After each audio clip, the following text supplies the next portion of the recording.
Good evening, everybody. Welcome to the Fettuccine Forum. Thank you so much for being here. Thank you for joining us tonight. My name is Travis Jeffries. I'm the History Programs Manager with the Boise City Department of Arts and History. Before we begin, I would like to acknowledge the ancestral, cultural, traditional, and unceded territory of the Shoshone, Bannock, and Northern Paiute people in the Boise Valley. Just a couple of housekeeping items before we get started and before I introduce our guests. I just want to remind everyone that tonight's program is being recorded. We'll make this recording available to you all in the coming days. This is a hybrid event, meaning that it's both in person and online. We'll do a moderated Q&A at the end. So please hold your questions until that time. If you're joining online, you can send questions throughout the presentation using the Q&A feature on your Zoom screen. And if you're here in the audience, you'll notice that there's pencil and paper, at your seats, and you can just write your questions down. And then throughout the presentation, I'm joined here by Caitlin Hocklander, History Programs Assistant, and she will come around throughout the course of the presentation, just hold them up and collect your questions, and we'll do our best to get to as many of them at the end as we can. Auto-generated captions, again, if you're joining online, are available, and you can view them by clicking on the live transcript button at the bottom of your screen and then selecting show subtitles. So we're really pleased that everybody's here. I just want to provide a little bit of background about the Fettuccine Forum. We're excited to be bringing the 19th season of the Fettuccine Forum to you all. The forum's possible with support from the Office of the Mayor, Boise State Public Radio, the History Department at Boise State University, and of course, all of you. And if you like programming like the forum, consider donating to the History Division's Heritage Fund. It really does make a difference. You can find more information on our website, boiseartsandhistory.org, or contribute to the Boise Arts and History Foundation at boiseartsandhistoryfoundation.org. I'll point out, hopefully to everybody's excitement and enjoyment, that Meriwether Cider is here in the back corner. Thank you very much for being here. Encourage you to get up and support local business. So I want to say just a couple of words about the theme of the Fettuccine Forum. So this is the third installment in our season. It's a 4-part series, and we're exploring histories that have been overlooked or overshadowed or maybe even purposefully erased from the historical record. Now, I think it's important to point out that those histories, those stories have always existed, but maybe they haven't enjoyed the pride of place as some of those more dominant stories. And at the City of Boise and within the Department of Arts and History, we're committed to diversity, equity, and inclusion. So we seek to tell stories from multiple different perspectives and through many different lenses. And that's why we've organized this year's Fettuccine Forum around the theme from the margins to the center of history in Idaho and the West. And through this theme, we hope to amplify those stories that have always existed, but which maybe haven't received the traction as some of those dominant stories or histories have. And we seek to elevate those voices that have always told their stories, always told their histories in their own traditions, but again, which maybe have been silenced or rendered less audible by those of the dominant culture. So there are 4 installments in this year's forum, 2 remaining, including tonight's. Back in October, we heard from Professor William White III, What Did Archaeology at the Irma Hayman House Tell Boise, Idaho? And on November 3rd, we were joined by Mr. Darren Perry, and we heard History, Healing, and Restoration. Coming up on March 2nd, we have Traditional Chinese Medicine in Idaho and the American West, A History of Herbs and Roots, featuring Professor Tamara Bennett Shelton of Claremont McKenna College. And of course, tonight, we have Out in Idaho, Queer Spaces Beyond Boise, featuring Professor Lisa McClain on the left there, and BSU MA student Rachel Taylor on the right. So I now have the pleasure of introducing our speakers, Lisa McClain and Rachel Taylor. Dr. Lisa McClain is a professor of history and gender studies at Boise State University. Her fields of specialty include the history of religion and the intersections of gender, religion, and popular culture. She is the author of Divided Loyalties, Pushing the Boundaries of Gender and Lay Roles in the Catholic Church, 1534 to 1829, and Lest We Be Damned, Practical Innovation and Lived Experience Among Catholics in Protestant England, 1559 to 1642. Her public history articles on the intersections of religion, Gender and Sexualities for the Conversation have garnered over 330,000 reads. She's currently working on a new research agenda involving LGBTQ+ history in Idaho and the US Intermountain West. Dr. McClain served as Director of Gender Studies at Boise State from 2002 to 2011, during which time the program received the Emerging Center Award from the National Council for Research on Women in 2010. Dr. McClain is an activist for equity issues, particularly gender and sexual orientation, in academia in Boise and throughout the state. For her work, she was named an Idaho Woman of the Year by the Idaho Business Review in 2008, an Idaho Woman Making History in 2009, and was a Les Bois Awards finalist in 2009 as well. Dr. McClain is married with a daughter and son. She enjoys the outdoors and many athletic activities, especially swimming, hiking, snowshoeing, tennis, and racquetball. She also reads avidly in many genres and loves to cook.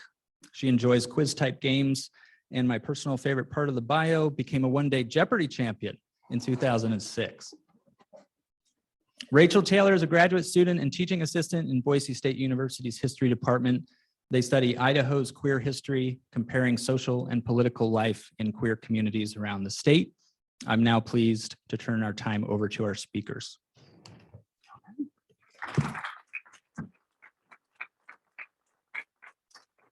Come on in, have a seat.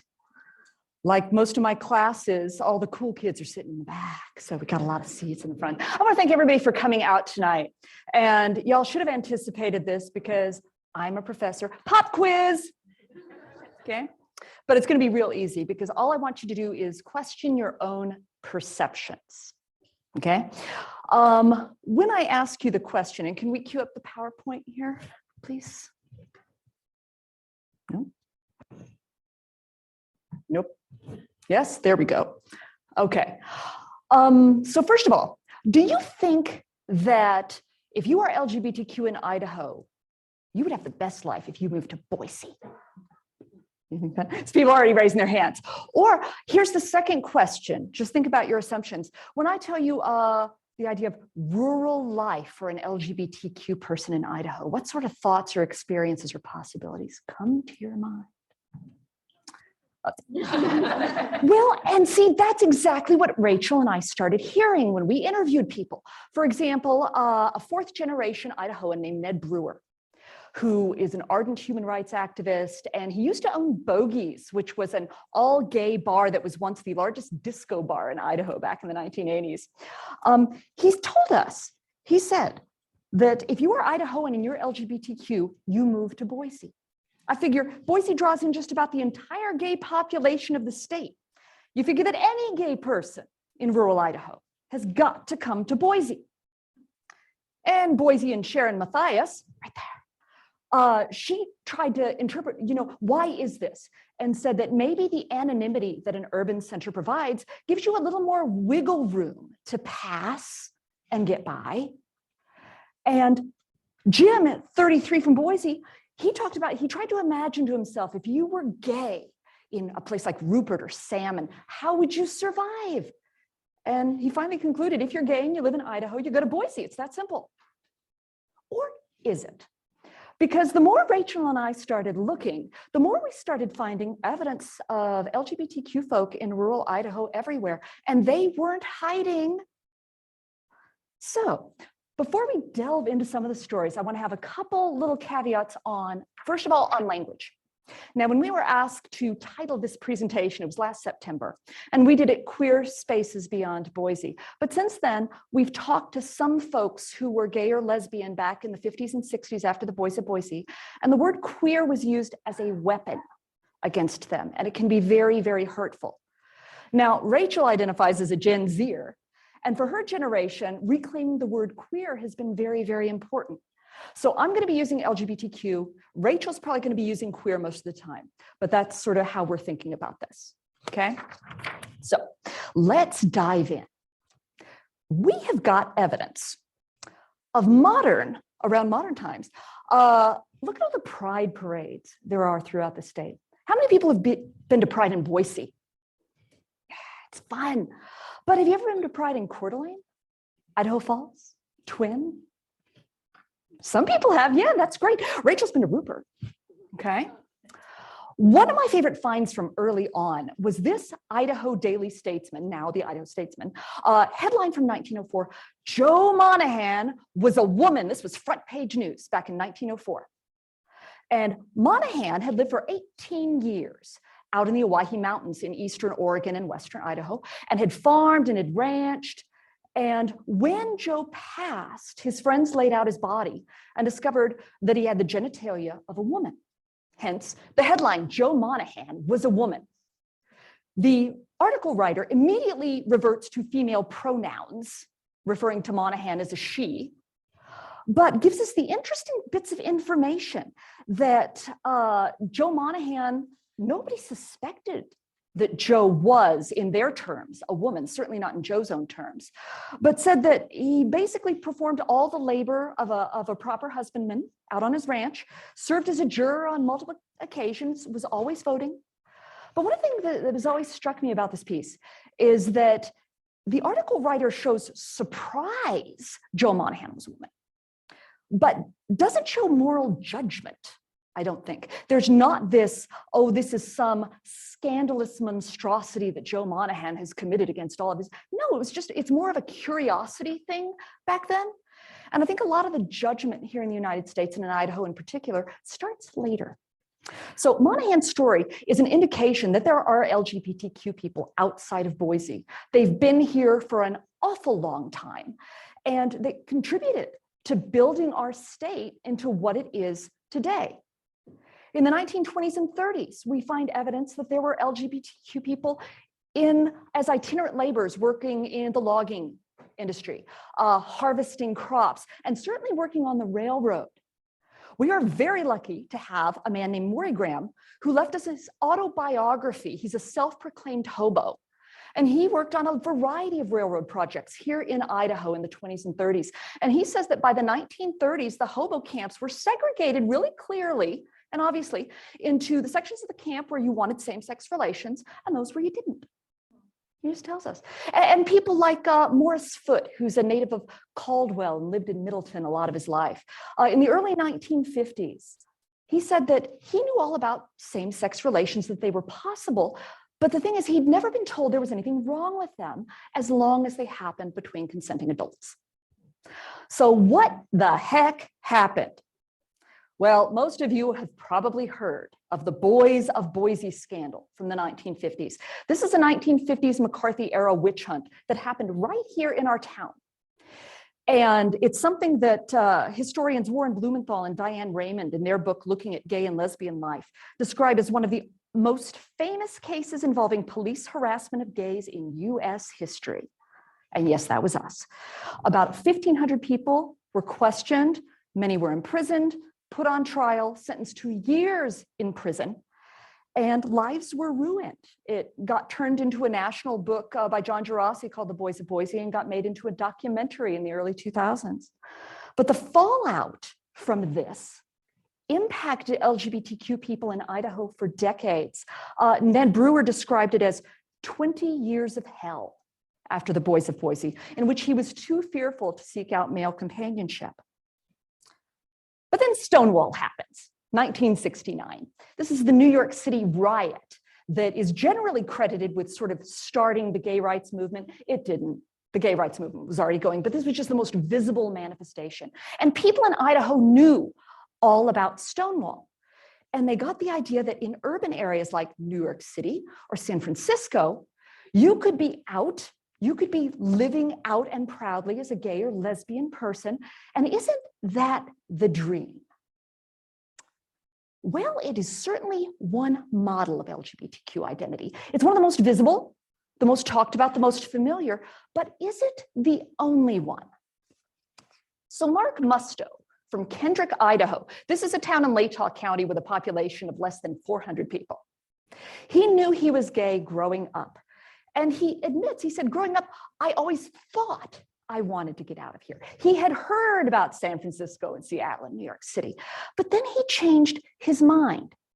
He says, the important thing isn't that you're gay, but that you belong somewhere. And he felt his family, he belonged in Kendrick. The important thing was that you have roots. This is my family. All my relatives are buried here. My pets are buried in the woods. Oh, that always touches. And he said, this creek, it's all here. It never changes. I don't know who's out there and who hates me, but this place is here. And to me, it is safe. So for good or for ill, at least for Mark Musto as a gay man, there was some visibility of gay and lesbian experience. But what if your gender identity did not match the biological sex that you were assigned in birth? No one in the 60s and 70s was really talking much about that. And that impacted rural people in Idaho, like Mickey Schneider from Cottonwood, who grew up in the 50s and 60s and always knew she was a woman. But she didn't discover there were people like her until the 1990s. She thought she was the only one. And yet she still chose to live in areas like Orofino, out in more rural, less popular. She didn't come to Boise. So something's going on. We start to see the chilling effects of the Boys of Boise scandal ebbing a bit, particularly with younger people by the 1970s, that's what Rachel and I want to talk a lot about. But one of the key moments for me is discovering, I was up at the University of Idaho looking through their archives at the Argonaut, their student newspaper. And in 1973, a writer published an article called Gay Lib, The Boys of Moscow and Pullman, possibly a play on the Boys of Boise, okay? And the article is an interview with a Washington State, I know it's horrible, Washington State junior named David Bischoff, who was a member of an organization called Gay Awareness, which was trying to end discrimination against gay people. And as he said, we just generally plan on making it easier for gays to live.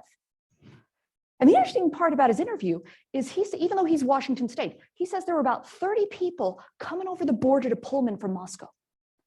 About half were U of I students, but half were just ordinary Moscow residents. And he said he thought that they were coming over because there wasn't anything for them yet in Idaho. He didn't think in '73 Idaho had a gay rights movement, but he said he hoped they'd start something in Moscow, and it really doesn't take much to get started. And Rachel's going to pick up on that story here in just a few moments. So why stay? We keep getting asked that. Why stay? Well, Musto gives us some clues. Family and community roots are really huge, obviously. But also the same thing that attracts so many of us to Idaho, keeps us here, is quality of life in Idaho. Mountains, rivers, hunting, fishing, camping, hiking, all that sort of thing. People like that, and they move here for it. And they aren't hiding oftentimes when they're out, or sometimes they begin having heard about the persecution they might face here in Idaho. And then people tell us, but my real life experience didn't match the fears that I was told to have. So let's have a look then. Our point is there are many ways to be gay, lesbian, transgender, gender non-binary, pansexual, many ways to be LGBTQ in Idaho. And what Rachel and I are finding, we've been talking a lot about this, is for some people who are LGBTQ in Idaho, it seems like their sexual orientation or gender identity is a very prominent part of their identity and one they want to prioritize.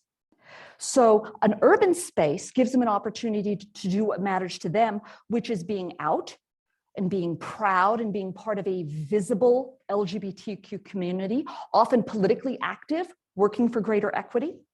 They want to stand up and be counted. But for other Idahoans who are LGBTQ, their identity, their sexual orientation, their gender identity is important too, but they also have different needs and different priorities. For example, Mark Musto said, the important thing isn't that you're gay, but that you belong somewhere, that you have roots. And Mike, who is a cowboy who works all around in the mountainous regions of Idaho, kind of described what his experience was like. He says, I live up in the mountains, and he makes his living doing odd jobs on ranches around the area.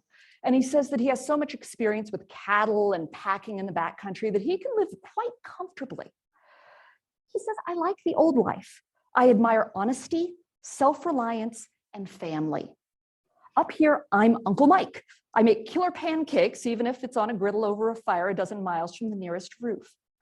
And he doesn't see himself as part of a gay community. And he knows that some of the hands that he rides with are also gay. And they're not looking for internet dating or a lot of urban bars or things like that. He said, but they do want to feel connected to something. He says that for him, he likes not having to come out or be out or raise his voice. Everyone knows I'm gay and we don't talk about it anymore, just like we don't talk about my friends being straight. So it's different. So my point is that LGBTQ Idahoans are using space and creating space in ways that work for them. Some of it's physical.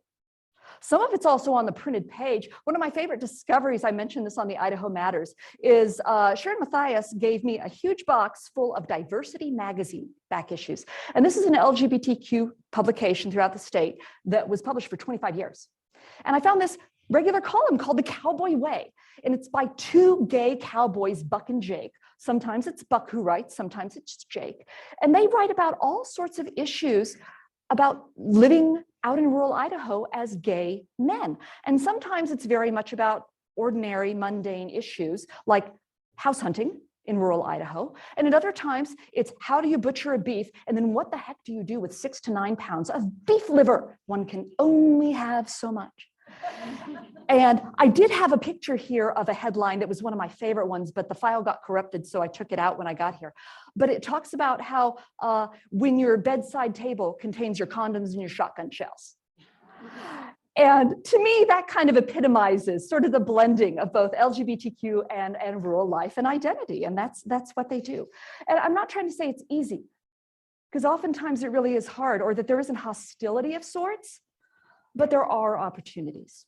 So I'm going to take us east of Boise, and then Rachel's going to take us into the northern part of the state. And did you know, for example, that one of the best known national activists on HIV/AIDS issues is Dwayne Quintana from Wendell, Idaho, which is about 10 miles from Jerome and has about 2,400 people in it. And can we cue up the video here?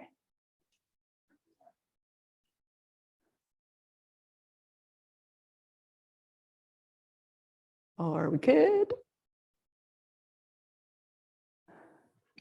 What do you think of a story about a small town boy in Podunk, Idaho, who goes to the big city, a naive little boy, and comes back an overexposed man? In less than 2 years, he comes back to Idaho, a disease-infested individual drenched in disappointment and failure. So he thinks.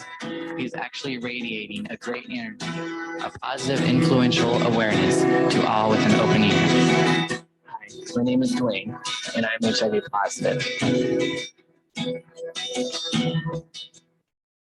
Okay, yeah, you can go ahead and switch back. That's Dwayne, and he went to college and came home HIV positive and began educating about HIV/AIDS in schools, and then at the state, and then at the national level. He was touring all around.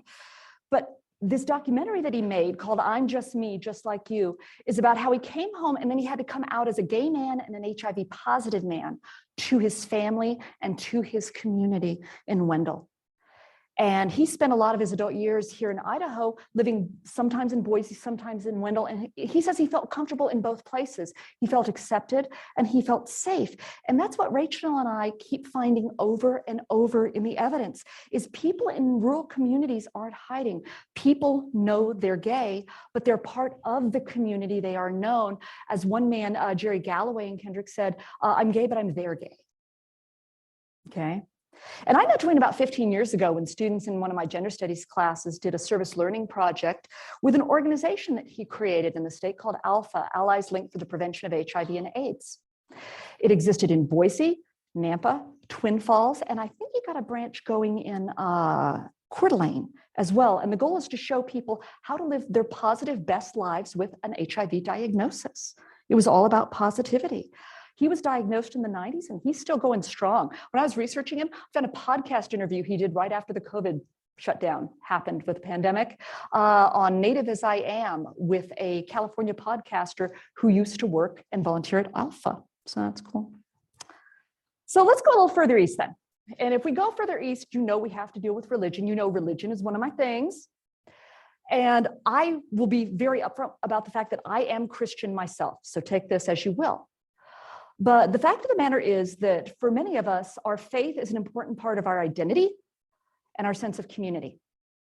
And do LGBTQ people out in Eastern Idaho have to make a choice between their sexual orientation or gender identity and their faith? So with the LDS Church, one of my colleagues at BSU named Susan Randall did a documentary film about 2 decades ago called Voices in Exile, Stories of Lesbian Mormons, in which she interviewed a lot of lesbians who grew up LDS in places like Driggs, Preston, Rigby, all sorts of places, and put them together.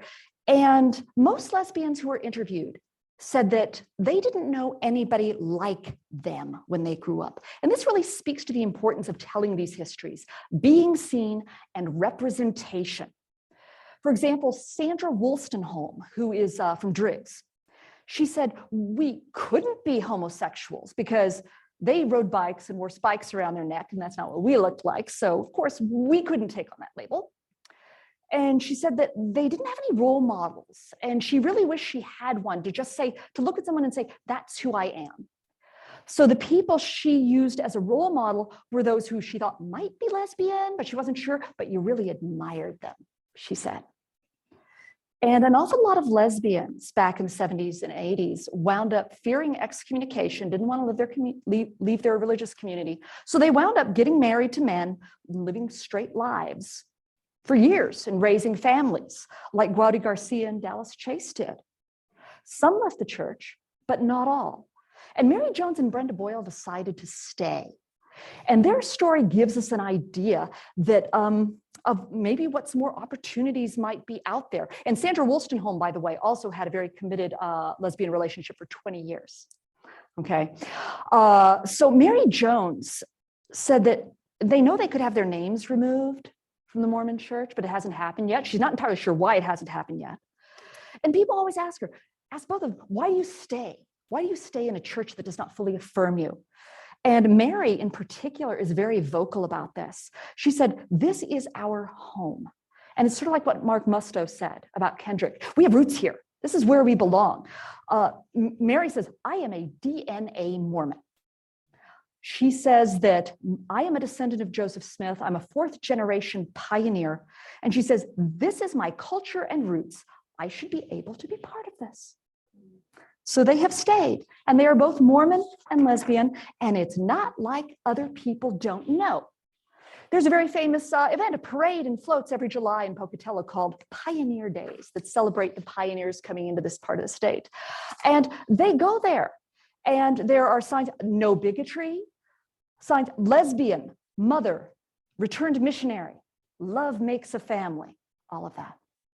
So religious space can also be LGBTQ space. Another example of this in Eastern Idaho is the story of Father Robert, or as he was known, Father Bob Spencer. And in the past 10 years, the Episcopal Church has become a lot more affirming to LGBTQ folk, but it wasn't all that way, and it's certainly not perfect yet. But when Bob Spencer came to Pocatello back in the early 1980s, he was a newly divorced father of teenage sons. He was gay, and he was never out to the parishes that he served in places like Pocatello and Salmon and Idaho Falls, and the hospital chaplaincies that he developed in Pocatello and Idaho Falls. And when Rachel and I interviewed some of Father Bob's former parishioners last spring, they said, we didn't know Father Bob was gay. They're all saying, and then this one woman, Ann LaPiccolo, says, I knew. And she started to tell her story about how when she was in the early 1980s, she was a teacher at Pocatello High School, Pokey High. And they had a job shadowing program, a career exploration program. It was big, 30 hours you had to complete. And they paired students at Pokey High with professionals in the community who did what the students dreamed of doing. And she had one student, a young man, who wanted to be an Episcopal priest. And lo and behold, Trinity Episcopal Church, where Father Bob was rector, was right across the street from Pokey High. So Anne says she walked across the street, knocked on Father Bob's door, made the proposal, and he goes, oh, I'd love to. And she says he got really into it. And then at the end of the 30-hour program, there's a report that has to be done. And Anne remembers talking to the boy and talking to Father Bob as well. And Father Bob said that basically the boy, during the course of the job shadowing, came out to him as gay. And Father Bob told Anne that he could tell the boy was really uncomfortable about disclosing this, that it wasn't something he had revealed to everyone else, but he told Father Bob. And so Father Bob decided to share back that he too was gay. And Anne said the two of them became very close, and the young man did become an Episcopal priest. And Anne said that it made such a difference in his life that he had somebody he could talk to, and then somebody who was like him, and somebody who was having the career that he wanted to have. And said to be accepted like that just really changed him, to see that he could be what he wanted to be. So even though Bob wasn't out, he was still making a difference. And he also had a variety of LGBTQ friendly ministries. But in one of those odd twists of fate, Anne LaPiccolo, the woman who told us this story, she's lesbian, and she is married to the current rector of Trinity Episcopal Church, Haiti Le Corbelier. And whereas both Le Corbelier and Spencer are rectors of this church, they are both using it as LGBTQ space, but in very different ways. Father Bob didn't feel like he could be out. Mother Haiti feels like she can and is married in the community. But Anne said she knew she was lesbian in the 80s when she knew Bob, but she wasn't out to anybody. And she told Rachel and I, she said, I've never disclosed this story to anybody else before she told Rachel and I. She said she identified as lesbian in the 80s, but she said a lot of our stuff was, I don't share that with anyone, not even a colleague. That's not something you do in Eastern Idaho in the 1980s. But that doesn't mean LGBTQ folk weren't there, making contributions, living their good, maybe their best lives. It was happening. Sometimes those of us who are cisgendered and heterosexual just haven't asked for those stories or haven't been willing to listen. So now I'm going to pass it off to Rachel, and they're going to take us up to northern Idaho. Thank you. I'm going to take a quick poll really quick. How do you pronounce Moscow? Who says Moscow? Anybody? A couple people. Who says Moscow? Okay. Excellent. I've been absolutely roasted for saying Moscow in front of a crowd before. So I'm going to do my best, but you'll probably get both. So to begin with, Idaho's first gay organization actually originated outside Boise. In early 1974, a group of local queer people in Moscow formed the Northwest Gay People's Alliance, or NWGPA for short. And this was really groundbreaking. Gay people in Moscow were emboldened. Oh, where's my presentation? It just continues on. Okay. Have it here. Excellent. Okay. Anyway, gay people in Moscow were emboldened either by the college environment or by the new organization to start acting very gay in public. One gay student told a marvelous story, and again, this is 1974, quote, over our spring break, a group of gays from the Moscow-Pullman area congregated at the Rat House, a local tavern. There were maybe 18 of us, male and female. When two of the women kissed, some straights from other tables began snickering. Gays that we are, we all kissed our lovers and friends in a symbol of unity, and the snickering stopped. The NWGPA in Moscow immediately began working from a political angle, incorporating as a nonprofit to advocate for gay rights. According to an NWGPA organizer, Moscow was a good location for Idaho's new gay political activism. Quote, Moscow wasn't really representative of the rest of the state at the time. In the 70s and 80s, it was pretty liberal there. While the NWGPA created social and educational events, they didn't shy away from their intent to win gay rights for Idahoans. They said, our most important goal lies in political action. We wish to see gay rights legislation enacted in this state and in the community that will give homosexuals the rights that every citizen is entitled to. We wish to serve as a hub for uniting gay people politically in the Northwest and most specifically in Idaho. The group hosted a conference for gay people in 1975, drawing roughly 250 people to the event. They even attempted to add the words sexual affection to a housing ordinance to protect gays from discrimination in Moscow. And in 1976, as Boise residents ducked into alleyways to enter their first local gay bar, Moscow gays went on TV with their names and faces.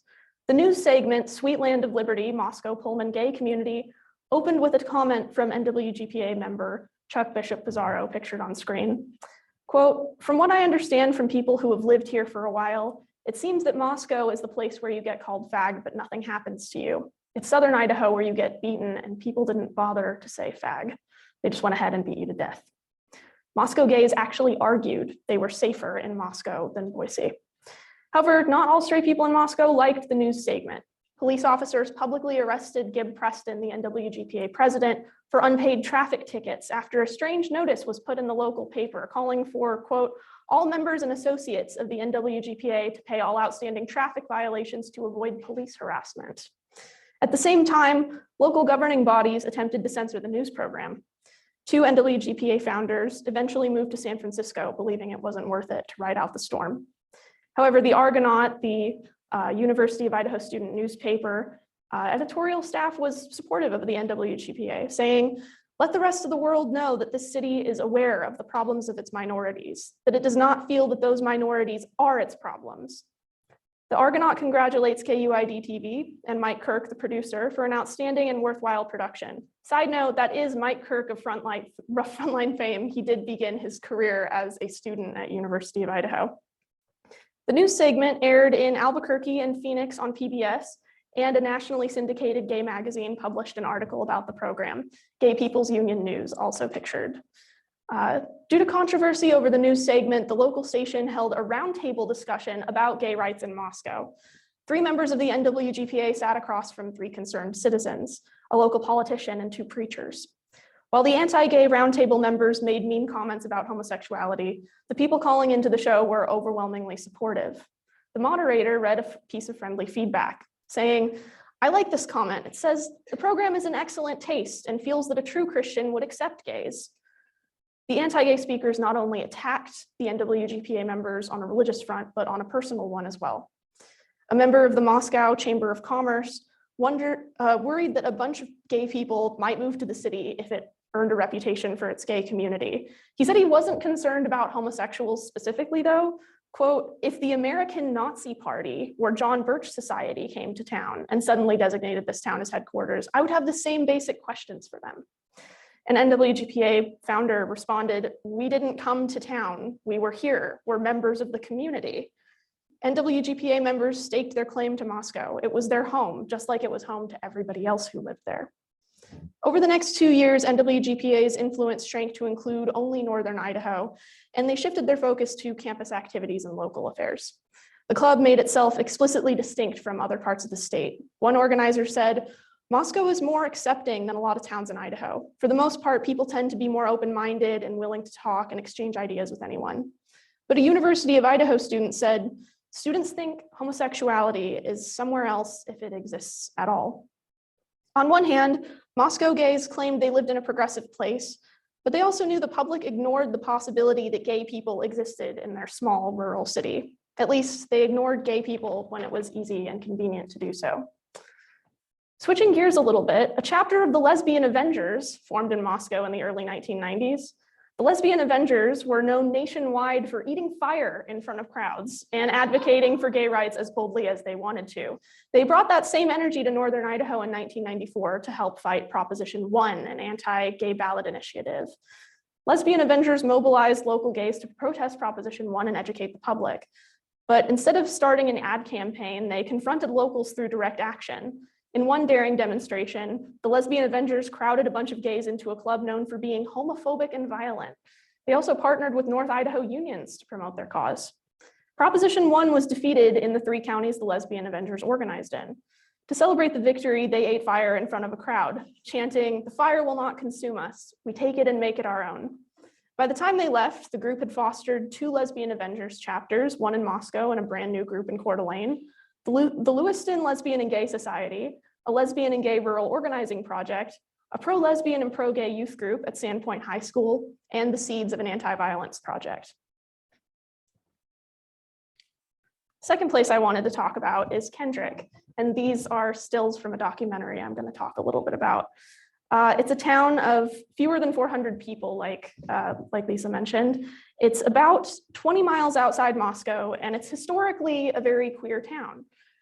When Vicki Richling attended Kendrick High School in the late 1960s, she and a closeted gay classmate cross-dressed for prom. Quote, he wore the formal and I wore the tuxedo, and we were very popular because we had a stash of alcohol in our car. Everyone loved it. It was really funny. I don't think anyone really thought queer or gay or lesbian, and I didn't either, really. Richling recalled that her prom date was clearly gay, but the townspeople weren't going to be mean to him about it because he was part of the community. The 2004 independent documentary Bachelor Farmer illustrated what happened when Kendrick's gay residence came out explicitly. Filmmakers obviously made the documentary because most people believed queerness and rural life were incompatible. Those two things combined might surprise audiences, especially when that rural gay community consisted of only 5 people. The rest of my information about Kendrick is sourced from that documentary. By the 21st century, gays could be out in Kendrick, but they still had to make sure they were respectable. Jerry Galloway only allowed himself to discuss safe topics with neighbors, and Greg Couch avoided public displays of affection with his partner, Matt Huddleston. Greg explained, you can't walk down the street hand in hand. I mean, that's one of the things you give up when you live in a small town. It's just the nature of the area in which we live. Of the 6 gay people in the documentary, 1 had left town years before, in part due to the fallout from his divorce. Mark Musto came out to his parents, divorced his wife, lost custody of his kids, and moved off the family farm. Carrie Galloway commented on the town's reaction to the scandal, quote, whenever the subject came up, it was, oh, what a shame. Poor Carolyn and the kids, poor his parents. In some ways, it probably would have been easier for them if Mark had just died. By leaving his wife, kids, and farm, Mark had damaged his social standing. The documentary itself felt threatening to some townspeople. Greg remarked, I heard some of the most irrational things, like, you're gonna show that gay life in Kendrick is wonderful. You're gonna bring an influx of gays and lesbians into the community. You're gonna make San Francisco North. Like residents in Moscow, straight residents of Kendrick believed that the town was a sort of safe space away from queer people, and some straight people wanted to shield their town from social change. When Greg and Matt made an offer on a house in Kendrick, a woman attempting to buy the property told the seller that the couple would make the house a gay sex haven. Kendrick's gays confronted stereotypes at a personal level. Steve Dunning explained that sexual promiscuity was a long gone part of his past. Quote, I got into the gay lifestyle, but I did not like it at all. The anonymous sex, just the stereotypes of it all, just didn't seem to fit me one bit. I decided, I don't have to do this. However, when he stopped having casual sex, Steve didn't start seriously dating male partners. Instead, he married and divorced 3 women. It took him several years and plenty of therapy to accept his sexuality, but his attraction to men was only part of the issue. Steve also had to accept that his expression of queerness was different than what he found in big cities. Similarly, Jerry, who grew up in Kendrick, did not realize that he could live outside a city and still experience a fulfilling life as a gay man. Quote, I wish when I was growing up, I had someone say, Jerry, you're all right. Because I struggled a lot believing I was all right, that I could be gay and be myself. And I didn't have to move to a big city to be me. I could be me here. Knowing that gay life at least looked more welcoming elsewhere, Kendrick's gays justified their decision to live in a small town. Greg remarked, if I wanted to live in San Francisco where I could hold hands, I would give up a lot of peace of mind. I would give up a life that I greatly love in this community in rural America. The landscape, neighbors, and relative isolation attracted Greg to Kendrick rather than scared him away. Those features of rural life gave him space to create a more secure sense of self as a gay man. Quote, Kendrick was a place that for the first time in my life, I felt at home and safe enough to start allowing myself the ability to explore what being gay meant. And I don't mean in behaviors, I mean in a sense of how I integrated that into myself, what it meant to be gay and how that defined who I was in many ways. Jerry mapped his sense of self onto the scenery around him, saying, having this, living here where I grew up, makes me feel connected to my family, to my roots. To me, that's important because this home, the trees, the farm, it's all the same. He linked landmarks to loved ones and childhood memories, saying, my parents are buried down the road. My grandparents are buried down the road. All the pets I've had my whole life are buried out here in these woods. This little creek has ran here all my life. We played in it when we were kids. It's always been here. It never changes. For the most part, though, Kendrick's straight residents treated their gay neighbors with respect. Jerry remarked, for people I've known all my life, being gay is almost irrelevant because I'm one of theirs. His belonging to the community was more important than their prejudice. Betty McMahon noted that small town living asked more of gays, but it also asked more of straight people as well.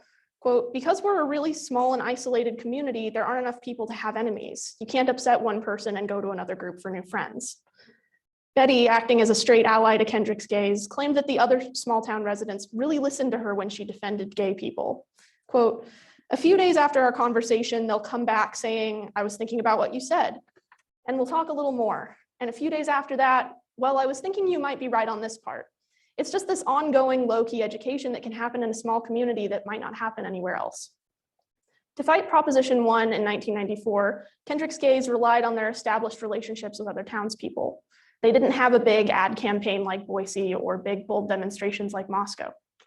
Instead, they had conversations. They published a letter in the local newspaper and placed signs in their yards. And in the end, a majority of Kendrick voted against Proposition 1 in favor of gay rights. So I'd like to conclude on a little bit more of a personal note, because I think it's relevant. I grew up in Middleton on a 5-acre plot of undeveloped land, sort of in the boonies, as they say.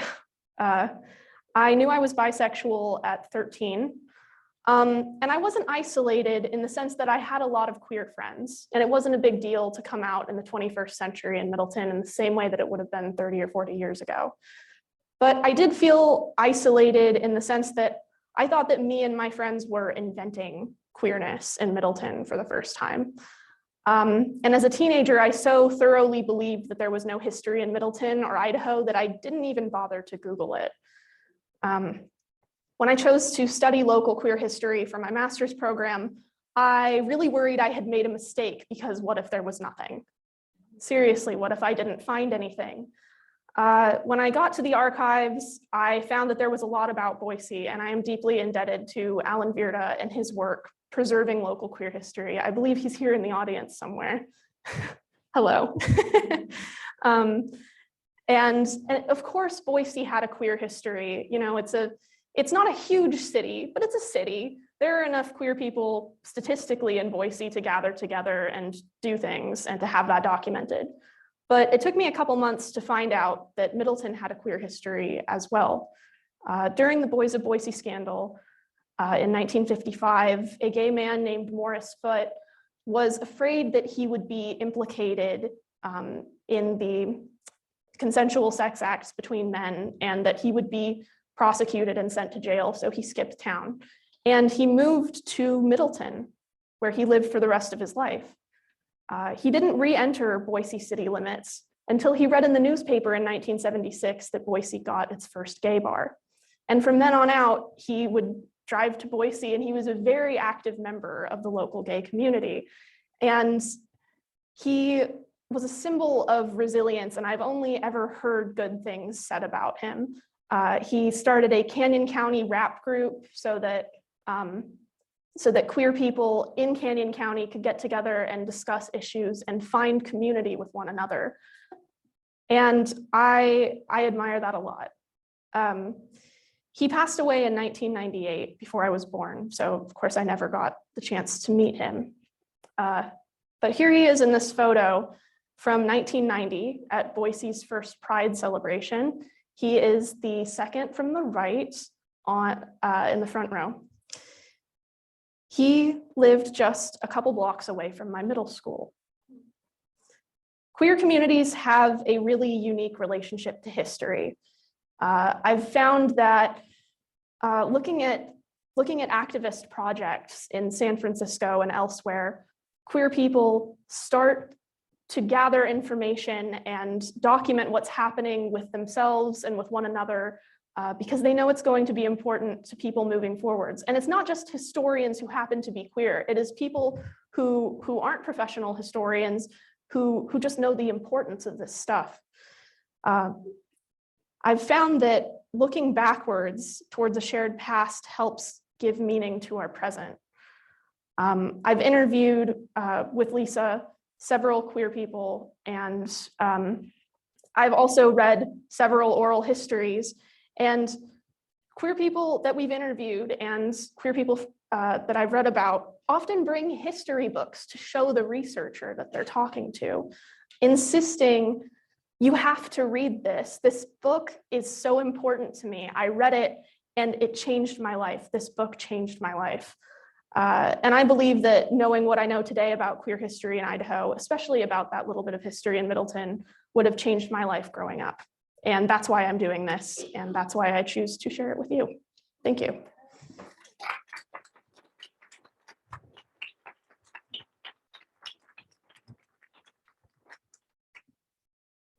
Thank you so much to you both. Thank you, Rachel. Thank you, Lisa, Dr. McClain. At this point in time, we'd like to come around and accept your questions. And in the meantime, I was hoping that I might ask a question while we're waiting for some of the audience questions to circulate their way up here. To me, this was a very powerful presentation, but it was also it was a presentation full of surprises. So I was wondering, a question for both of you, if I may, what was the most surprising element of this research and this process to the both of you?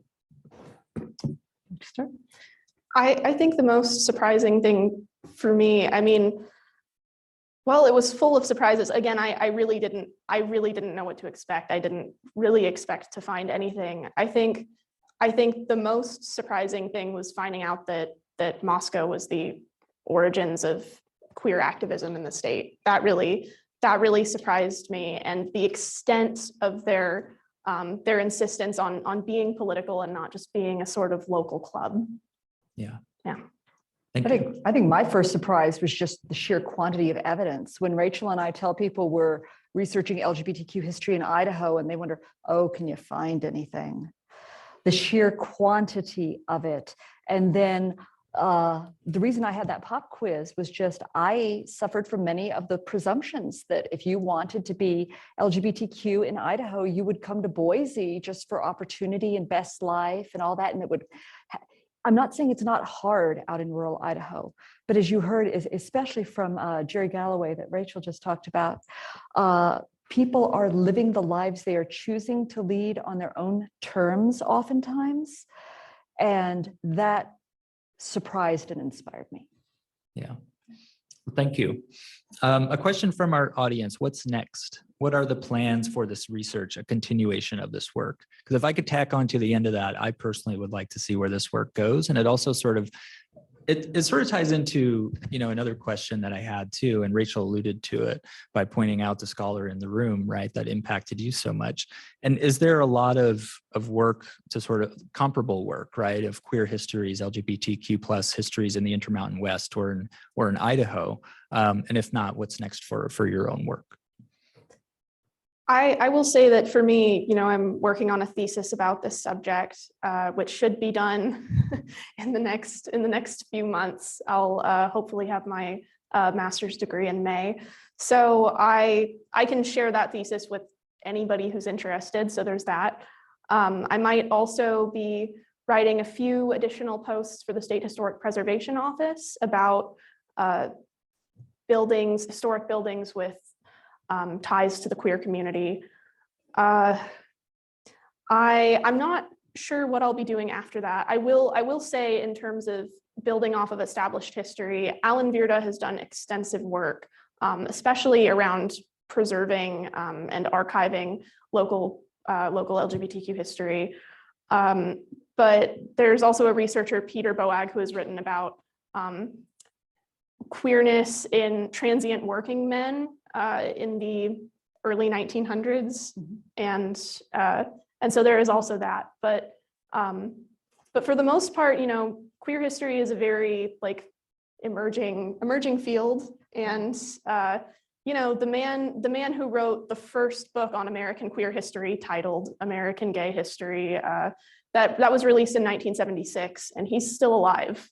So this is it's a new field, very much. But there is a lot of exciting stuff. And to add on to the authors here in Idaho that Rachel just mentioned, we also have one here in the audience, Dean Warboys. Can you raise your hand, Dean? Who has written a book on the gay bars of Boise. There hasn't been that much done on Idaho exclusively. Peter Boag's great, but it's Pacific Northwest. He's also done a great book on cross-dressing in the American West, which is good. So I think obviously Rachel wants to get done with her thesis, and do that. But I have been amazed at how much interest there is in this particular topic, because as an academic for over 2 decades, I can tell you, in a publish or perish world for academics, you are usually begging publishers, oh, please take my article, take my book. And imagine how surprising it was. Rachel and I went to a conference in Walla Walla last fall, and where we delivered academic papers for our very first on this subject. And I had 2 people from different publications come up to me and say, "Oh, do you have any plans for publishing? Would you consider us?" And I'm like, somebody came to me for this? So I consider that a sign that there is a hunger for this and getting more of the word out. Yeah, absolutely. And as Rachel mentioned, I mean, it sounds like a relatively new field, but something very exciting, right? And there's a lot of momentum, and this is certainly contributing to that conversation. Kind of like a practical question, where can we find these documentaries? Is that something you'd be willing to share? I've actually looked for Bachelor Farmer online, and I don't think it's available online to stream anywhere. You might be able to order a copy, but there is also a copy at the Albertsons Library. I'm not Boise sure. State. I'm not sure if it's been accessioned into special collections or if it's still available in the general stacks, but it's there. And I think Susan Randall's Voices in Exile, the Stories of Lesbian Mormons is at the BSU Library as well. You can also get it in segments online if you just Google it. You saw I had a screenshot of one such thing. Dwayne Quintana's I'm Just Me, Just Like You, that too in like 10-minute segments you can get online. Thank you. Maybe one or a couple more. This person asked, is your research ongoing? And we sort of addressed that, but the follow-up, is there a way people can share queer small town stories with you or with other historians? Please do. We have been collecting stories. There is already a professor at BSU back about 10 years ago, Riley Caldwell O'Keefe, started taking oral histories, the LGBTQ Oral History Project. There are several people in this room who have given them. Rachel and I have been doing oral history interviews to add to that collection. University of Idaho also has Idaho Queered, but of course, if we take them, they're going with BSU. Please come up to us. One time last October, after an Osher class presentation, we had someone come up and say that they had something that we weren't talking about yet to add, and we've already done an oral history with him. So please do. We are most welcoming collecting of new stories.